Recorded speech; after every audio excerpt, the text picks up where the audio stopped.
Assalamualaikum everybody. Gimana kabarnya? Sehat selalu ya. Amin. Alhamdulillah, kita baru berapa hari kita nih ya? Baru 3. 2 ya. 2 ya? Iya. Oke. Kompak selalu. Amin. Ada banyak banget nih pertanyaan-pertanyaan dari teman-teman nih. Aku ngeliat komen aku di Instagram foto kita. Itu sampai 14.000 komen. Uyuh. Kamu bacain nggak? Enggak. Masya Allah, serius? Enggak. Sibuk kan kita. Oh iya. Dan kayaknya kita perlu sedikit ngebahas nih tentang pernikahan kita gitu, karena banyak banget yang bertanya-tanya. Iya, banyak banget sih yang bertanya-tanya. Walaupun aku nggak baca komen itu, tapi emang banyak DM yang masuk gitu. Di kamu juga ya? Di aku juga. Nah, mungkin kita share ini supaya sekiranya ada kebaikan kali yang bisa diambil dan menjawab pertanyaan teman-teman semua gitu. Nah, aku pengen tanya nih, Bang. Tanya apa? Kan Bang Hawarion nih sekarang udah nikah nih. Kapan sih? Kok jadi lucu gitu ya? Iya, terus. Kapan sih Bang Hawarion tuh ngerasa siap untuk nikah gitu? Di titik kapan? Sebenarnya itu adalah pertanyaan dengan jawaban yang panjang banget. Oh gitu. Tapi intinya ketika seorang siap nikah tuh dia harus punya 4 hal, minimal 4 hal ya. Kalau kata Rasulullah sih sebenarnya sederhana.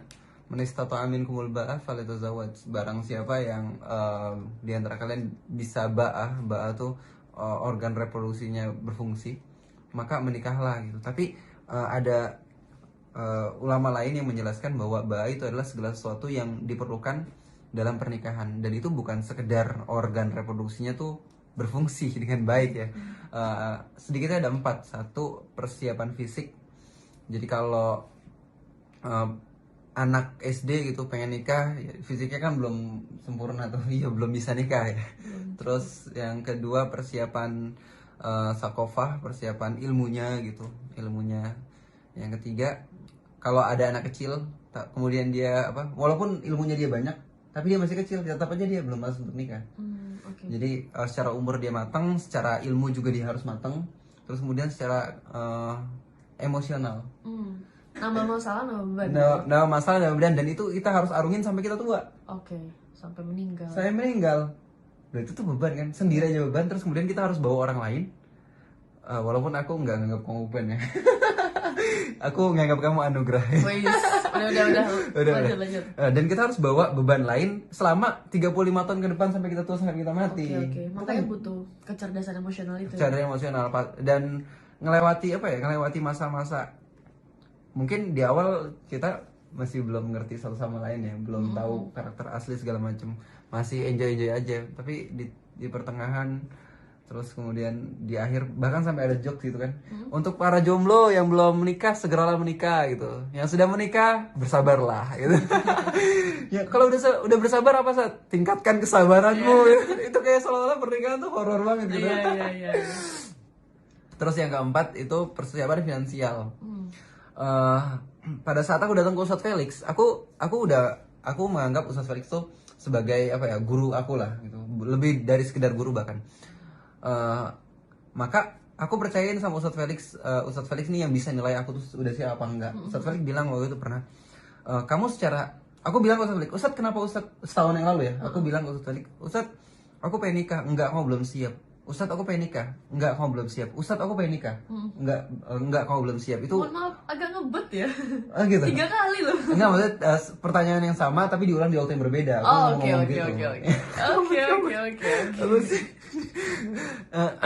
Di pertanyaan pertanyaan aku tuh Ustadz Felix selalu bilang aku tuh belum siap. Terus aku sedikit ngeyel ke Ustadz kenapa nggak ngizinin aku untuk nikah gitu. Padahal aku rasa aku tuh nggak mungkin dari dalam lubuk hati aku ya, aku kayaknya nggak bakal mungkin aku tuh melanggar syariat gitu. Melanggar syariat dalam artian menzolimi istri. Kalau istri misalnya berbuat keburukan, nggak mungkin aku gampar. Nggak mungkin aku tuh siksa dia gitu. Dan nggak mungkin aku tuh nggak ngasih makan dia. Pasti aku bakal kasih makan dia kok gitu. Iya. Gitu ya. Tapi kalau Ustadz Felix bilang begini, kamu kira kebanyakan orang-orang konflik itu karena masalah syariat? Kebanyakan enggak. Tapi kenapa? Karena masalah kurangnya komunikasi. Ya enggak? Dia maksudnya pengen begini, ini maksudnya baik, terus kemudian dia nggak nangkap apa maksud baik orang ini, terus akhirnya dia cekcok. Nah, itu kan sebenarnya bukan masalah syariat tapi masalah komunikasi, gitu kan. Dan itu penting banget, masalah komunikasi, terus masalah mental itu benar-benar biasa. Terus dan yang paling penting yang kau belum punya apa? Finansial gitu. Iya saya percaya, iya saya ngelihat kamu memang sudah matang secara fisik, terus kemudian kamu juga matang secara sakofah gitu, terus kemudian emosional kamu sudah mulai terbangun, tapi secara finansial kamu belum gitu ya. Makanya setelah buku Adam terbit, alhamdulillah aku bisa dapat uang dari situ gitu ya. Itu modal buat nikahin orang di samping aku ini. Habis. Nah, jadi indikator siap nikah itu ketika kamu tuh sudah memenuhi 4 ini gitu ya.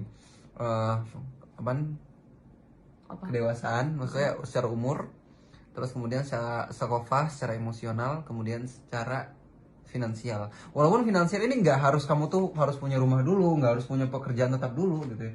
Gimana sih bahasa orang-orang yang sering ceramah tentang pernikahan? Nggak perlu penghasilan tetap, yang perlu itu tetap berpenghasilan. Iya. Itu sering diperdengarkan. Gitu ya. Dan benar sih sebenarnya, karena kebanyakan mungkin memang finansial tuh menjadi masalah yang besar ya di pernikahan di masyarakat gitu. Dan persiapannya mungkin nggak ada patokan standar harus punya berapa, harus punya apa dan lain-lain, tapi setidaknya cukup gitu untuk membangun. Betul banget. Starting point gitu ya. Uang aku juga sebenarnya nggak banyak kan, cuman kita punya gitu untuk ini tuh untuk ini. Ini jangan lebih dari segini ya gitu ya. Ini untuk ini, untuk ini, untuk ini. Alhamdulillah. Seenggaknya ada gitu ya kan. Seenggaknya ada. Kan nggak tega juga. Aku sih sebenarnya ridho aja ya. Aku sudah terbiasa hidup keras gitu. Tapi aku nggak pernah ridho dan nggak pernah rela ketika aku ngajak istri aku tuh hidup keras kayak aku gitu. Tapi hidup aku juga keras, gimana dong? Oh gitu. Sama dong. Terus sebenarnya selain daripada apa yang kita obrolin nih, kayak kesiapan nikah tuh apa aja dan lain-lain, itu banyak banget pertanyaan dari orang-orang tentang kenapa sih Hawarian tuh milih Dena. Itu banyak banget orang kepo gitu. Dan kita emang belum ngobrolin sama sekali sih. Mungkin bisa dijelaskan Pak Hawarian, silakan.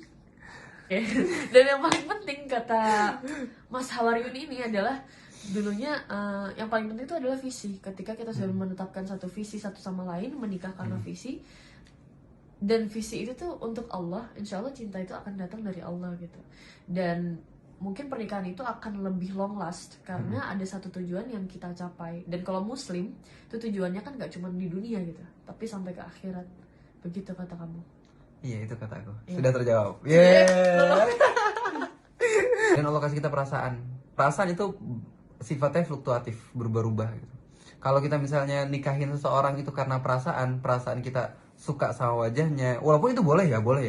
Cuman kalau itu dijadikan standar utama kita menikahi dia, itu perasaan itu akan berubah.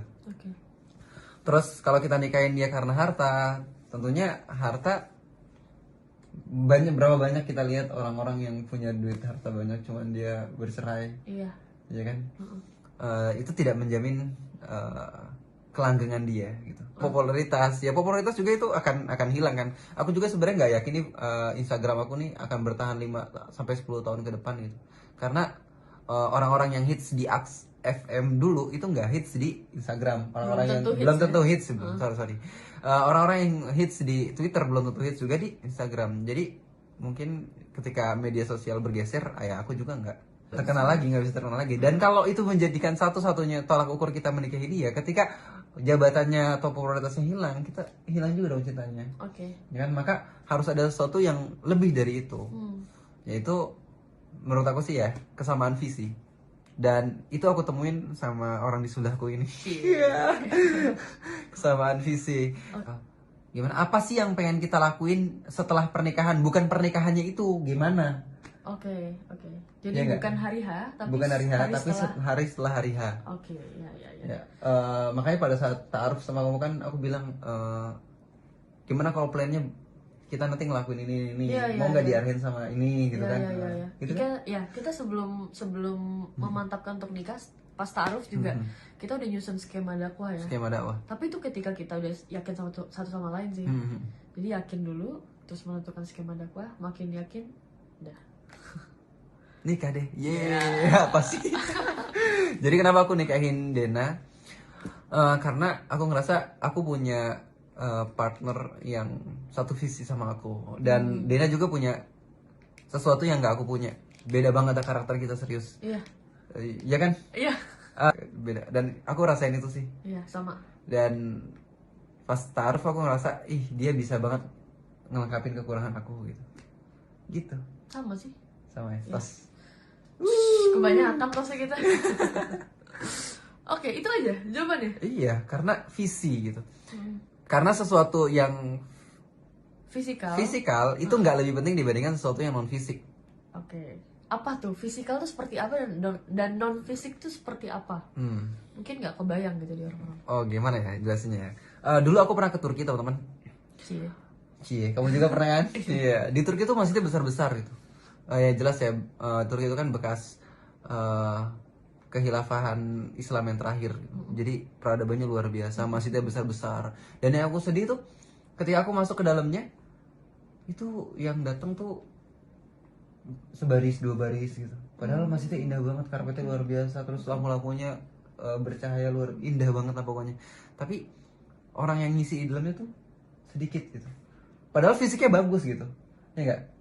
Berarti apakah sesuatu yang kalau fisiknya bagus, apakah menjamin isinya bagus? Belum tentu. Enggak juga. Tapi kalau dalamnya bagus, insya Allah fisiknya itu bisa dibangun. Nah sekarang kalau kita lihat nih, misalnya kalau ada orang-orang, kalau kita ke masjid kemudian ada 2 kotak amal. Yang satu infak untuk pembangunan masjid, yang satu infak untuk program masjid. Kira-kira lebih banyak mana yang cepat diisi penuh? Pembangunan. Padahal yang lebih penting adalah programnya. Ya kan? Kalau misalnya masjidnya bagus, udah direlok segala macem gitu ya. Terus kemudian gak ada programnya, ya buat apa masjid bagus-bagus, ya kan?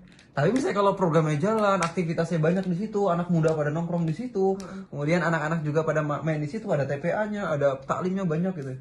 Pasti bangunannya ikut terbangun juga gitu. Jadi kalau misalnya di pernikahan apply ke mungkin konteksnya wanita ya. Kan Bang iya benar. Ya. Konteksnya wanita. Kalau di apply itu percuma mereka make up, skincare dan lain-lain mempercantik fisiknya, tapi mereka mungkin nggak punya visi gitu. Isinya.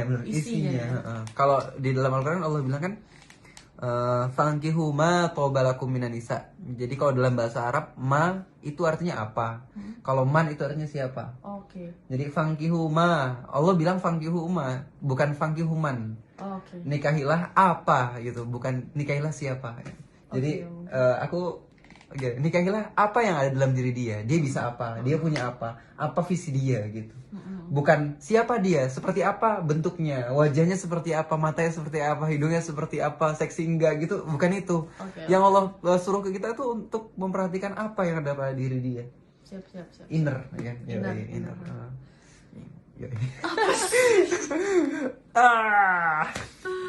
Aduh, oke.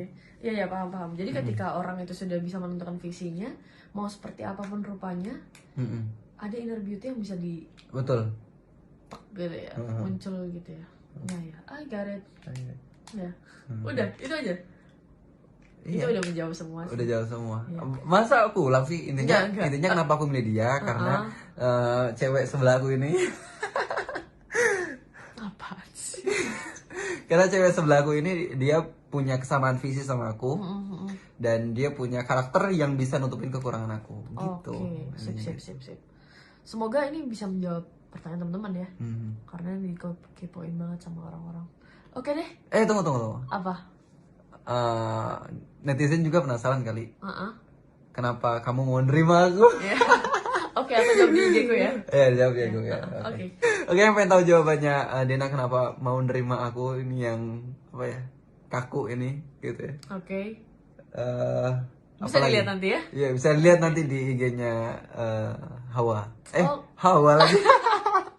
Dena. Aduh, oke. Oke, jadi segitu dulu ya. Oke, bye. Ntar kita lanjut ya. Assalamualaikum. Terima kasih buat teman-teman yang udah dengerin. Semoga ada manfaatnya dan menjawab pertanyaan teman-teman. Assalamualaikum. Assalamualaikum.